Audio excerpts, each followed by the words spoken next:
వాక్యము యోందెబిరీం 23వ తారీఖు 7వ నెల 2025వ సంవత్సరం. మన దేవుడు ఇస్తున్న చక్కటి పాట లోకాసువార్త 9వ అధ్యాయము 44వ వచనం. ఆయన చేసిన కార్యములన్నిటిని చూచి అందరూ ఆశ్చర్యపడుచుండగా ఆయన ఈ మాటలు మీ చెవులలో నాటనీయుడి.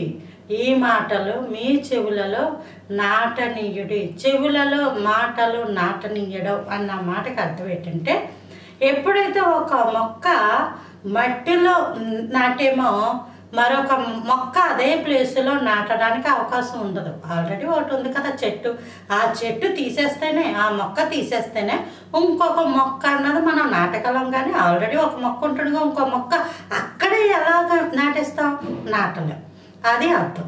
అంటే అర్థం ఏంటంటే సాతానుడు, లోకము, లోకంలో ఉన్న మనుషులు, దుర్మార్గులు, దుష్టులు, దేవునికి వ్యతిరేకమైన పనులు చేసేవాళ్ళు ఇలా కూడా చెయ్యొచ్చు, ఇది కూడా చెయ్యొచ్చు, పర్వాలేదు అని చెప్పే విపరీతమైన మాటలు చెవుల్లో అనేక మంది పొద్దున్న నుంచి రాత్రి వరకు చెప్తానే ఉంటారు. ఇద్దరు కూర్చున్నారు అనుకోండి, ఒకరు ఇంకొకరికి సలహాలు ఇస్తానే ఉంటారు. ఆ సలహాలు ఏవి దేవుని చిత్తం కాదు, అవేవి దేవుడు ఇష్టపడేవి కాదు. దేవుడు ఇష్టపడే సంగతులు అంతకన్నా కాదు.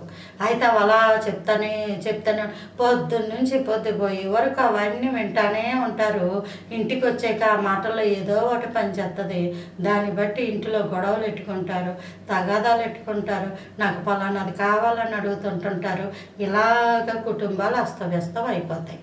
అందుకే దేవుడు ఏమంటున్నాడంటే ఆయన మాట చెవిలో నాటనిచ్చుకోవాలి. అంటే దేవుని మాట వినాలి.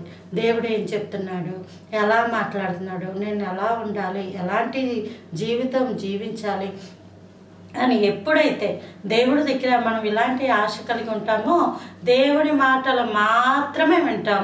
ఎప్పుడైతే దేవుని మాటలు వింటామో ఇక అపవాది మాటలు వినడానికి ఛాన్స్ ఉండదు. అందుకే పొద్దున్న లేవగానే చాలామంది సెల్ ఫోన్ పెట్టేసుకొని ఏవేవో పెట్టేసుకుంటారు. సెల్ ఫోను కాదు, బయట మాటలు కాదు, కానీ వాక్యమును పట్టుకోవాలి, జీవ గ్రంథాన్ని పట్టుకోవాలి. వాక్యము నీ నోట ఉండాలి, వాక్యమును చూడాలి, ఆ వాక్యము నీ చెవుల్లో ఉండాలి. వ్యతిరేకమైన ఎన్నో పనులు చెయ్యమని నీ హృదయం నిన్ను ప్రేరేపించినా నీవు ఆ పనులు చేయడానికి దేవుడు అనుమతి ఇవ్వడు. ఎందుకంటే ఆయన వాక్యము మీ చెవులలో నాటబడి ఉంది కాబట్టి. Praise the Lord. ఆమేన్.